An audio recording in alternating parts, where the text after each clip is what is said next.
जिला जोगाण अधिकारी कार्यालय ताला मारे चाषी बलांगीर जिले में अस्वाभाविक धान किणा स्थिति जारी रही। वर्तमान समय चाषी मान टोकन लैब सेवा आशंका वृद्धि पाउछि, किंतु सेमाने तांकर धान बिक्री करि पारुनाहांती, जाहाकु नै सेमानक मध्यरे असंतोष वृद्धि पाइछि। टोकन अवधि वृद्धि करबा दाबी रे जिला मुख्य जोगाण अधिकारी कार्यालय ताला मारिथिले किछि चाषी। सेमाने जिला मुख्य जोगाण अधिकारी गुहारी करबाकू आसिथिले हें तांकर कथा शुणिबाकू कार्यालय रे केहि नथिले, जाहा फଳରେ सेमाने घोर असंतोष प्रकाश करबा सहित कार्यालय रे ताला मारिथिले एवं सेमानक दाबी पूर्ण न होबा पर्यंत ताला खोला जीवन ही बोली चेतावनी देथिले।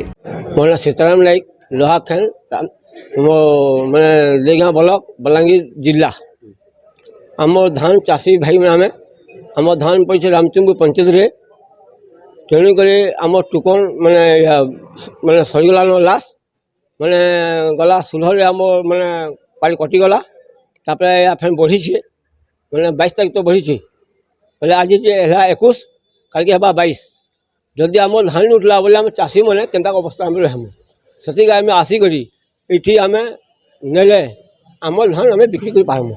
आम बलांगी आसीलु सीओ ऑफिस निए सीओ को आम नियम रबार तली आम जदि भी आमको आज केते देबे देखिक आम धान काली उठाले आम पार हाँ समस्त बाटे बसीचु। वर्तमान ताला दिखाई कौन आम लोक बाकी पसंद देवार आम सुविधा नहीं होबार तो कहा छाणी नहीं दो। बलांगीर अंजु पृष्टि रिपोर्ट विश्व विजयी न्यूज ओडिशा।